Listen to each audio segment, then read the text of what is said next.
In the Trump criminal trial, the prosecution is winding down its case and preparing for their star witness, Michael Cohen, to take the stand on Monday. Meanwhile, the judge said Cohen should stop talking about Trump. Steve Bannon's prison sentence stands as an appeals court upholds the contempt of Congress conviction. What's next for the former Trump advisor? Police dismantle anti-Israel encampments at 3 college campuses. What happened at MIT, U-Penn, and the University of Arizona? Arizona leading the nation with the most illegal border crossings on record this fiscal year.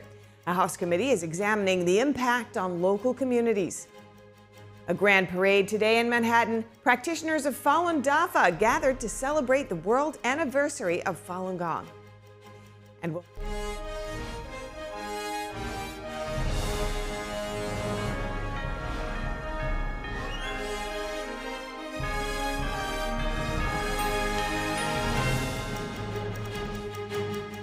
welcome to NTD Newsroom. I'm Stephanie Cox. Former President Trump's criminal trial continues. Prosecutors called 3 custodial witnesses today, and earlier this morning, Trump's former White House assistant completed her testimony. Some of the witnesses introduced phone records from former attorney Michael Cohen and former Trump CFO Alan Weisselberg, while another read text messages about Stormy Daniels from October 2016. This comes after testimony from former White House aide Madeleine Westerhout. The prosecution's star witness, Michael Cohen, is expected to take the stand on Monday. Judge Juan Merchan told prosecutors to instruct Cohen to stop talking about the case or Trump. And before entering the courtroom today, Trump told reporters he plans to campaign on the weekend in nearby New Jersey. And once again, he criticized a gag order from Justice Juan Merchan. They think they're going to get away with this. If this country allows them to get away with this gag order, and the way the case is being handled, like what they're doing yesterday was incredible. It was incredible. What they did, this trial was so horrible. It's no longer justice, and it's a tremendous abuse of the New York judicial system in particular. The New York judicial system has been absolutely abused and abused terribly. And it's the whole world is watching. It's very bad. So I'll now go and sit in that freezing cold courtroom for 8 or 9 hours and think about being on the campaign. But I'll be on the campaign on Saturday at 5 o'clock in Wildwood, New Jersey. Thank you very much. Former Trump advisor Steve Bannon appears to be moving closer to serving a 4-month prison sentence. On Friday, a federal appeals court upheld his contempt of Congress conviction. Bannon failed to comply with a subpoena in the House investigation into the January 6 Capitol breach in 2021. The D.C. Circuit Court of Appeals unanimously rejected several challenges Bannon made to the case. That included his claim that the trial court excluded evidence.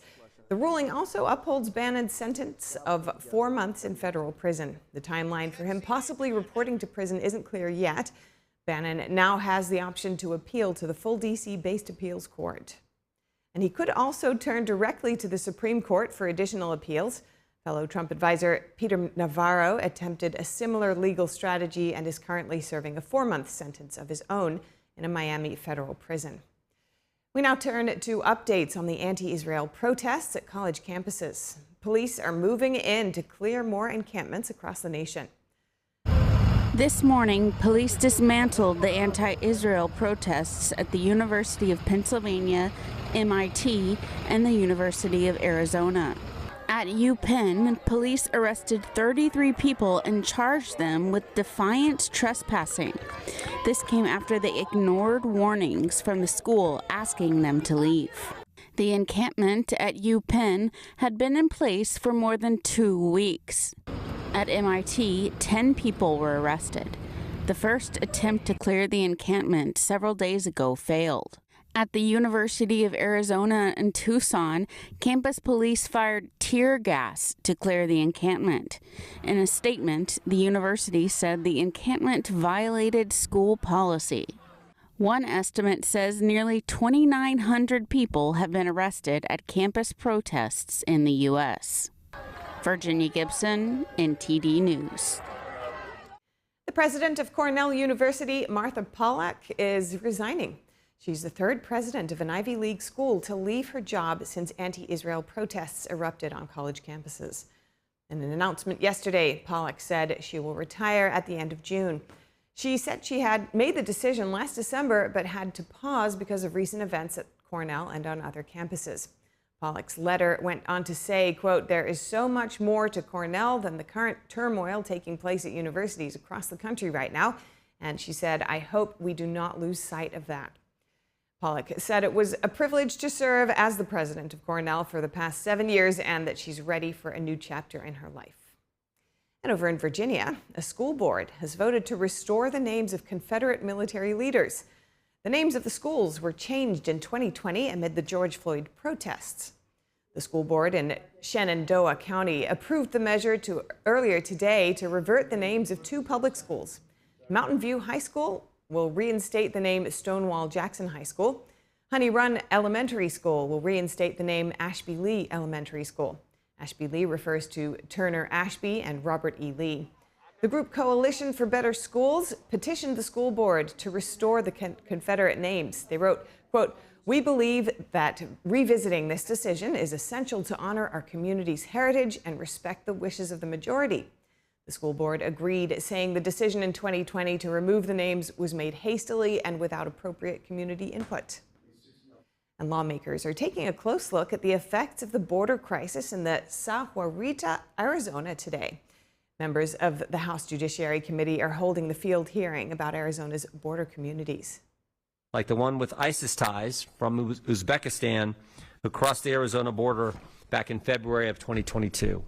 But we're experiencing now, it's something that we have never seen before. The numbers, the amount, the consequences of it, the tragic results of what fentanyl has done to our community is something that we never even imagined. But this virtual flood of pills both into and through Arizona, which has dramatically worsened under the current administration, allowed my boys to make choices they may not have without the current open border crisis. And the staunch difference between the previous administration and the current is gut-wrenching and jaw-dropping. Wall construction was stopped on our ranch by President Biden. The environmental impact caused by millions of people coming through have devastated ranch lands in Cochise County, making it more difficult for ranching families to continue their legacy and heritage. Border Patrol has apprehended more illegal immigrants in Arizona than any other state this fiscal year, about 370,000. The crisis at the southern border has become a top issue among voters in the 2024 election. Yesterday, the Biden administration proposed a new immigration rule. It would allow authorities to more quickly reject asylum seekers that are linked to terrorists or have committed crimes. This comes just days after 14 Democrats in Congress sent a letter to Biden urging him to use executive action to resolve the border crisis. For a full wrap on how the border crisis is impacting Arizona, stay tuned for the Capitol Report at 5 p.m. Eastern right here on NTD. And Representative Corey Mills has filed an article of impeachment against President Biden. The Florida Republican accuses the president of abuse of power for withholding precision-guided weapons from Israel. Mills alleges that Biden solicited a quid pro quo with Israel by refusing to send arms in an effort to extract military policy changes. He adds that the president's public comments about stopping arms shipments for Israel compromised the national security of the United States. House Democrats impeached former President Donald Trump in 2019 over what they said was a quid pro quo scheme. They had argued that Trump had withheld military aid to Ukraine at the time in exchange for a probe into the Biden family. And we have the latest on the Israel-Hamas war. More Palestinians in Gaza are fleeing from the city of Rafah. This comes as Israeli Prime Minister Benjamin Netanyahu responds to President Biden's remarks on weapons shipments. The UN's Agency for Palestinian Refugees says about 110,000 people have fled Rafah since this Monday. That was when the Israeli military ordered an evacuation of eastern Rafah. This comes as heavy fighting is reported between Israeli troops and Hamas terrorists on the outskirts of Rafah. Heavy battles also erupted this week in the northern part of the Gaza Strip. Israel says the Kerem Shalom crossing near Rafah is open on its side, but The UN says it remains inaccessible on the Gaza side because of ongoing fighting. In a statement late Thursday, Netanyahu responded to Biden's threat to pause weapons shipments to Israel. Netanyahu vowed to proceed with the ground operation in Rafah with or without U.S. arms. The Israeli military says it has what it needs for the mission it has planned. And when we come back, a new documentary from the Epoch TV uncovers how the United Nations and the U.S. government work hand in hand to facilitate mass illegal migration. The director and host of the documentary, Joshua Phillip, joins us in the studio to share his findings.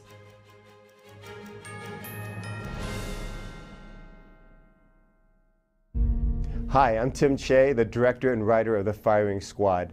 You can participate in our Million Souls campaign, inviting everyone you know to Jesus. Listen, we all face some kind of firing squad in our lives, and yet faith in the Lord, that challenge can lead us to true peace in this insane world. We can't do it without you. We're competing with big Hollywood movies, so we're relying on your voice to spread the word. Thank you again for supporting this important movie.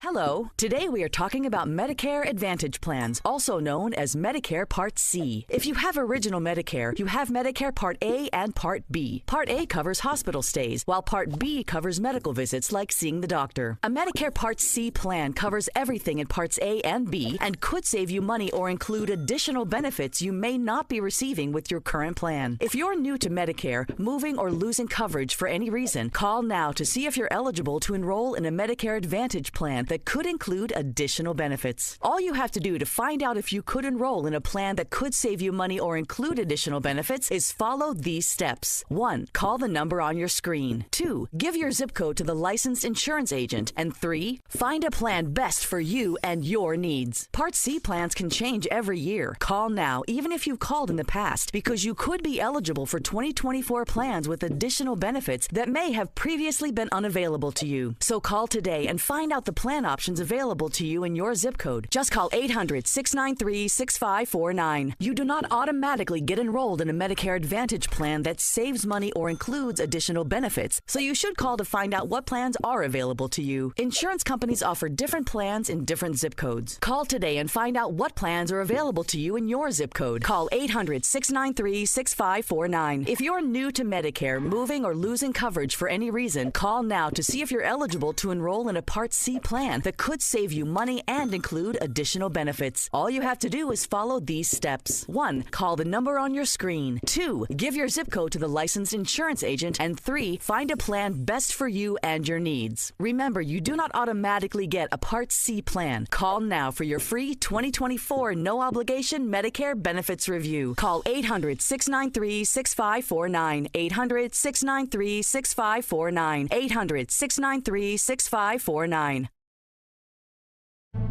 These are all farmers. Maybe no, not this not one. a farm anymore. But here's a farm, right? No, there's also not a farm anymore. All these people shut down because of the government policies? Yeah. The government wants to control the food. So we don't eat meat, but we eat insect. As the price of staples goes through the roof, people will say, I can't afford a steak anymore. So, all right, I'll eat your stupid crickets.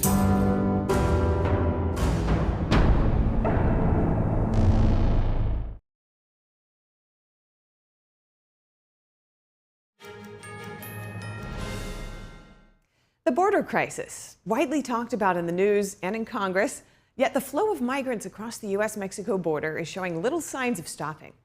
It's a top issue among voters, but what is the root cause and how do we solve it?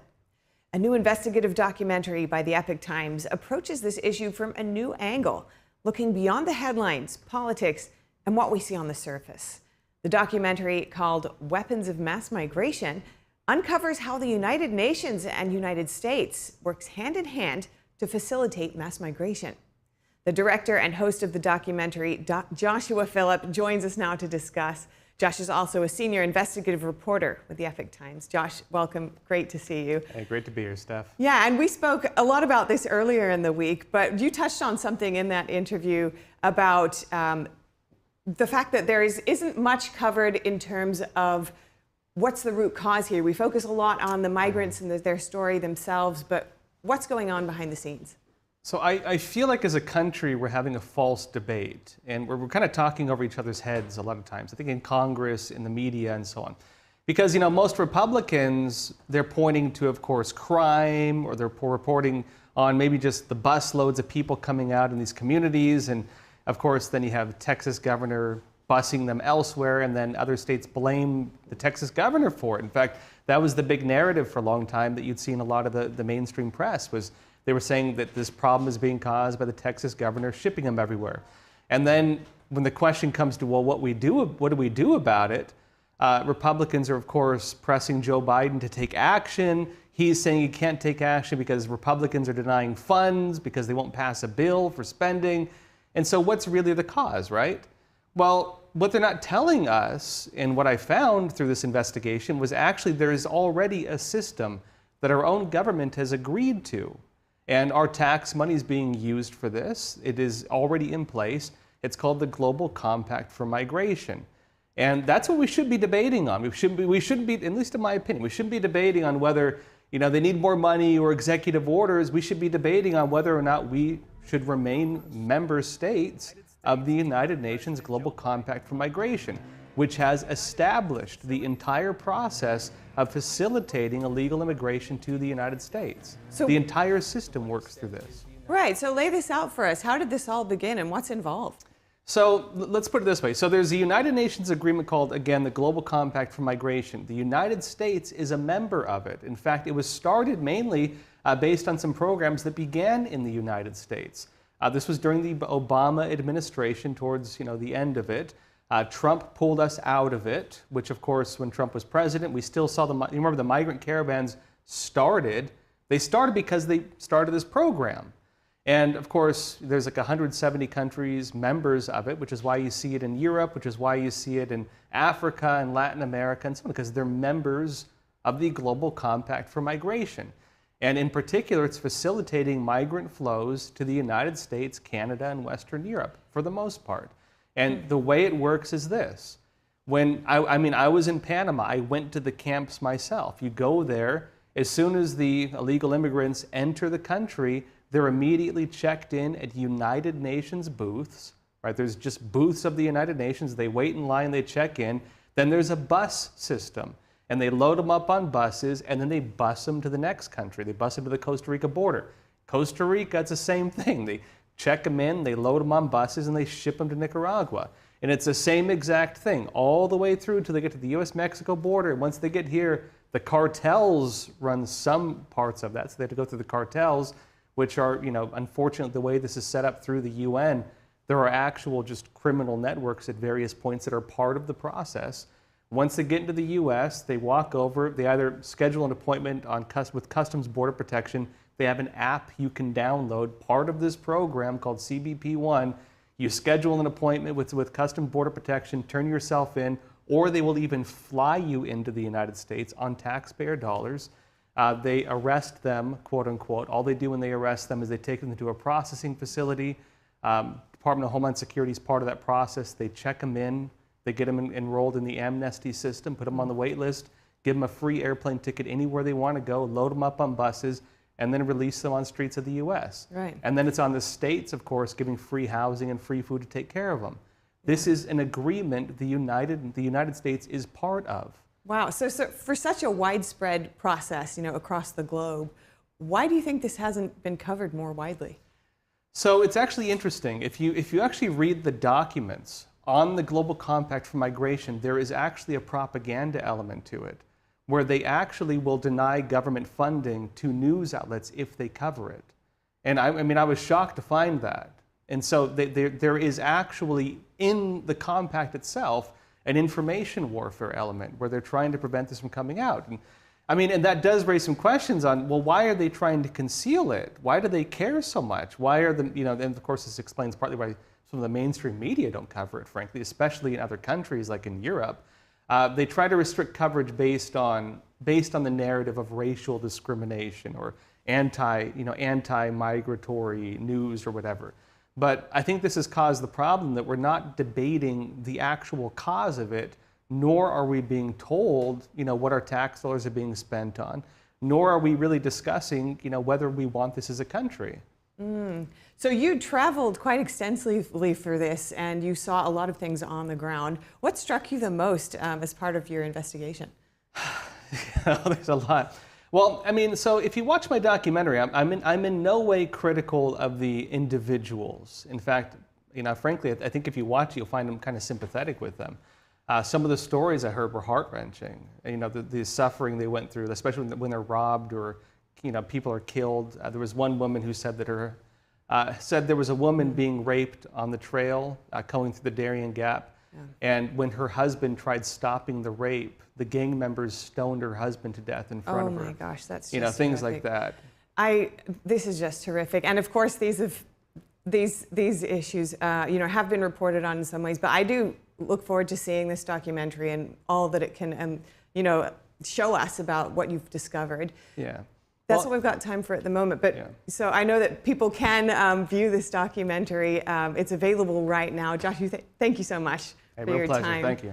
Yeah, and Weapons of Mass Migration is now available to watch exclusively on Epoch TV. To learn more about the documentary, you can also visit the website massmigrationfilm.com.